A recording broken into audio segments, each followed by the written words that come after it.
When you are coming to a foreign place, let's say you are going on your own, don't stay in your room on the first night. Force yourself to just go to like a bar or a cafe and just sit outside, because if you stay in on the first night, you're going to set the trend for the rest of your trip. You're going to sink into the routine of wanting to be on your own. And if you associate yourself more as being an introverted guy, that's then going to continue throughout the rest of your adventure. Right, nice one. I'm back here in Warsaw making a video out in public, because that's where we roll, innit? Hashtag social proof. So in this one, I want to talk to you a little bit more about day game specifically in Warsaw. I'm going to talk a little bit about what it's like to day game as a foreign guy in a foreign country. So I had a few emails from guys being like, yo, rate Efrem for coming out here from the States. It's your first time away from the States. So first of all, I just want to know what your experience has been like actually day gaming in Warsaw. So experience has been great, to say the least, again. So yeah, coming out here initially, I was a bit scared. One, not only is it a foreign country, but it's like a predominantly white foreign country. In fact, we have like a little counter going. I think we're up to like 34. 34 maybe. 34 people of color, man. It's a record. Yeah, so like I'll explain my very initial thoughts when I first got here and before I had met up with Kristian. I was walking around and I mean, I was getting a lot of looks from typically older people, but just people in general. I mean, I'm a rarity out here. They're not used to seeing people that look like me. And Kristian helped me realize that it's all about framing and it's all about how you look at things. I was kind of looking at it. I had my dad kind of feeding me a bit of, not on purpose, but a bit of like negativity about like, okay, be careful out there. You got to watch what you say, watch how you look at people. And I was coming from that mindset of like, okay, the people that are looking at me, if they're not smiling right away, that means in the back of their mind, they're envying me, or they're hating me or something. And once I met up with Kristian, he helped me realize, dude, you're a rarity. Like, that's the point. Like, girls are going to love you out here because they don't see you that often. And so I took that in my back pocket and I started using that to my advantage. And I went up with the expectation that regardless of what I look like, they're going to like me just because I'm me, just because of my charisma, just because of my confidence.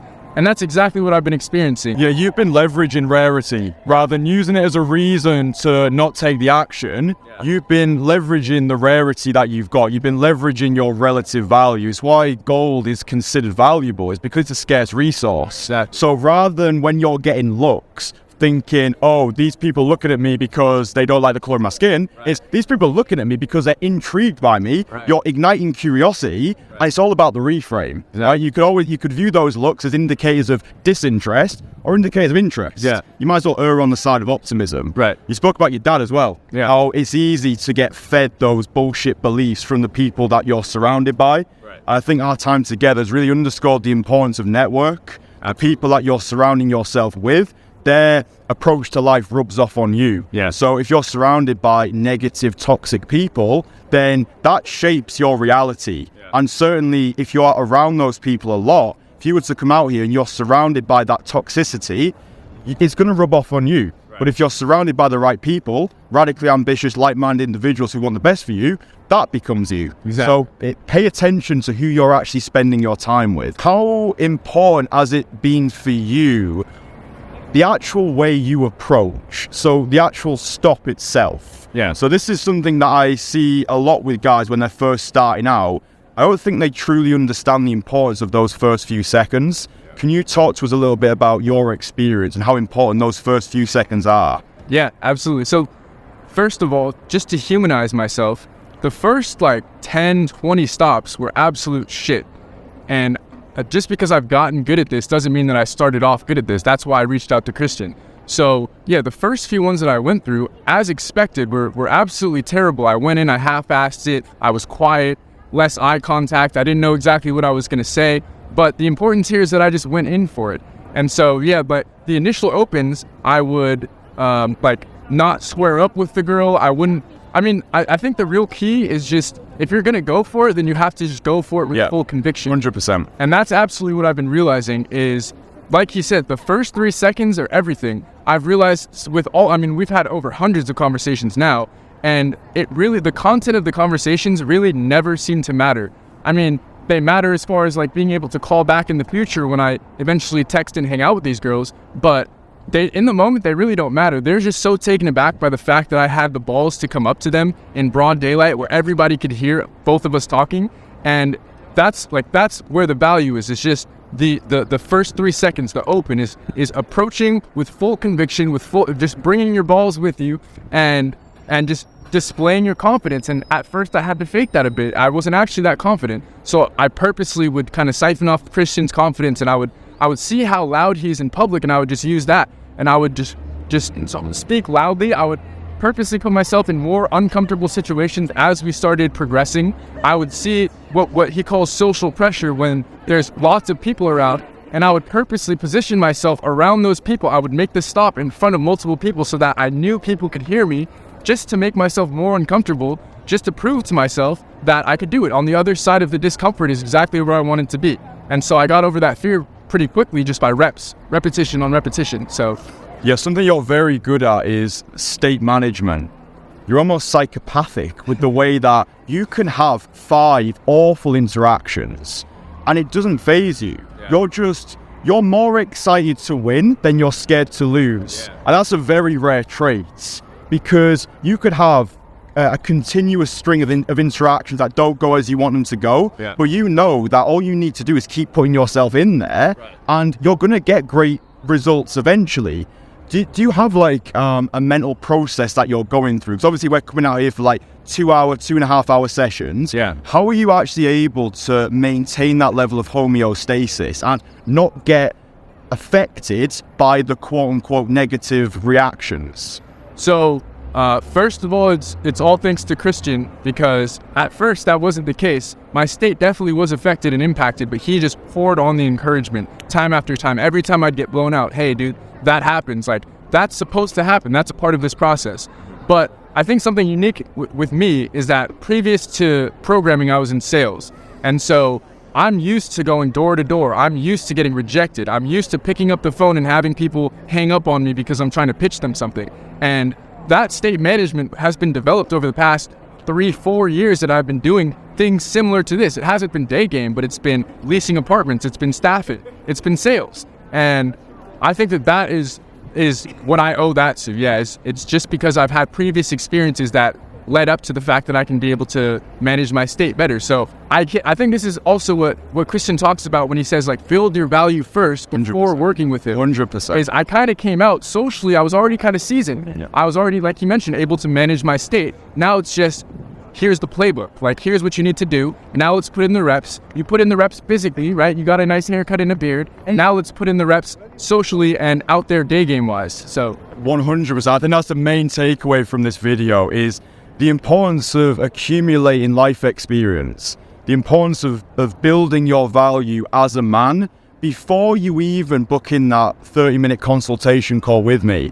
If your finances are not on point, if you don't look the way you want to look, if your lifestyle is in shambles, right, I'm not going to be able to do anything for you. And that's the reason why I've increased my prices, because now I'm attracting a very specific type of person. I want the guy who's on top of his life, who looks good, and there's a difference between being good looking, right, and looking good. And on that note, show them my... Oh, I'll put that on. I will put back to back of ours. I used to look like horse shit. And now we look less like horse shit. So a lot of guys who watch this, right, they'll be like, oh, they think that their position in life is static. And that's why I've wanted to document my journey for the past 2.5 years. You can look back at my older videos that I was making. I looked horrific. Troglodyte. Oh, troglodyte, mate.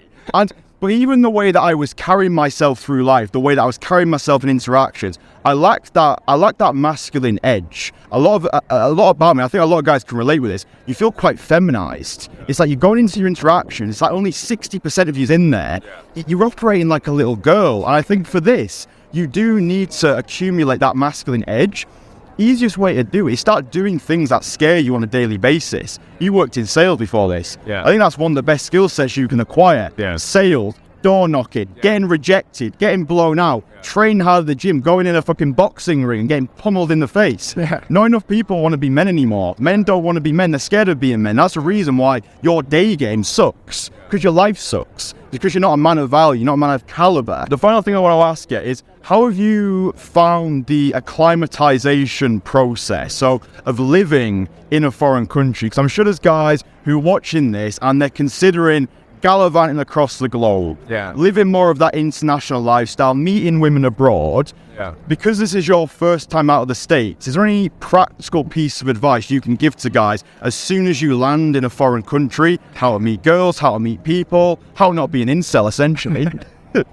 So I'll share a story that I shared with Kristian about when I first landed. So again, my first time out of the country, predominantly white country, I was kind of scared. I didn't know exactly what was going on. So I said for the first few nights, I literally found the biggest knife in my apartment. And I put it on my bedstand right next to where I was sleeping. When I would shower, I'd put it right next to where I was. He was terrified of me crawling into his head.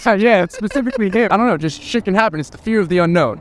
And honestly, acclimatization took 1, maybe 2 days at max. I didn't even expect that. I thought it would take me a week, but I met with Kristian on day 0, we'll call it. We went out to a cafe. I realized this guy is normal. Everybody in Poland is normal. In fact, I feel 10 times safer out here than I do in San Francisco, where my car gets broken into every other week. So there's nothing really to be afraid of. The process for me has just been genuinely listening to what he has to say and taking in his input, and then manifesting that as far as into my conversations. I think positive reference experiences were really important for me early on.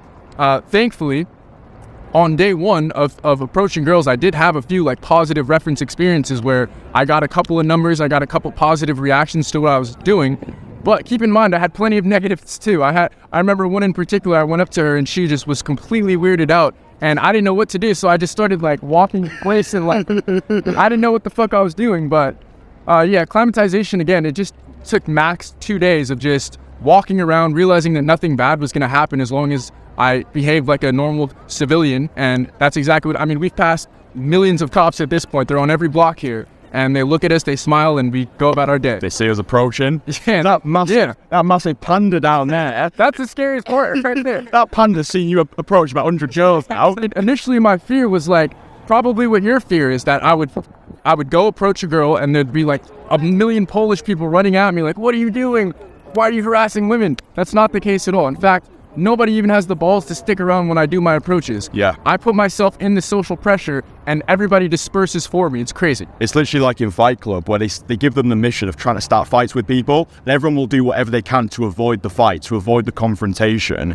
It is crazy. When you actually live this, you can see what it is for yourself.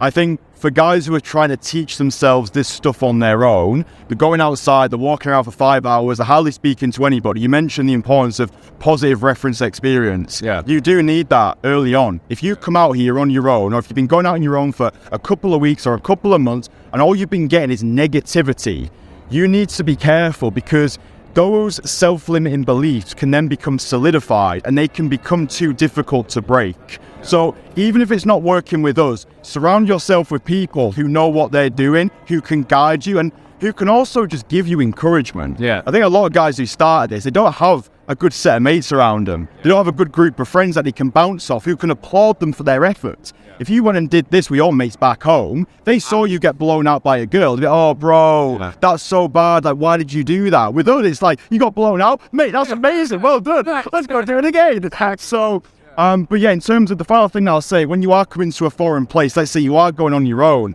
best piece of practical advice I can give you, don't stay in your room on the first night.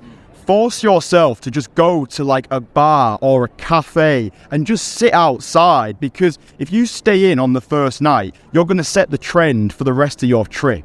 You're going to sink into the routine of wanting to be on your own. And if you associate yourself more as being an introverted guy, that's then going to continue throughout the rest of your adventure. So as soon as you get to a foreign place, even if it's 2 a.m., get yourself outside, surround yourself in the city, and then you're going to feel right. I've done the hardest thing. I can go outside, I can put myself in front of new people, and then maybe someone will approach her. Maybe a girl will approach you because she likes the way you look, she likes your curls, and all of a sudden you've got a happy ending on day 1. So boom, just like that. Thank you for doing this. I think we've covered a lot of ground there. Hopefully you boys have got a lot of value from this. If you are considering gallivanting across the globe, just use Efrem as a shining example of what can be achieved in a relatively short space of time. We've been out here for about 10 days now, and already just massive improvements. You can listen to the first interview that we posted, so you can actually listen to that for yourself. But any closing thoughts before we say au revoir? Just like last time, if you're considering working with this man, do it while you financially can, because again, his prices are going up, and they're going up for a good reason. He gave us so much value, and it's really just hard to put into words. Daygame is just the tip of the iceberg as far as what he offers. He's genuinely changed my life holistically, and yeah, I can't even believe it. So, guys, we're going to go do some filming now for YouTube channel. If you're not subscribed to Efrem, by the way, he's on his journey to 1 million subs. He's already got 20,000. So, yeah, subscribe to him. I think a few of my clients have started to follow you as well. Fucking network going, bro. Nice. Cross-pollination of the Kasanovian movement, bro. Oh, the white van men are coming. Right. Do you want to say stay sexy? Stay sexy, yeah? You stay sexy, okay?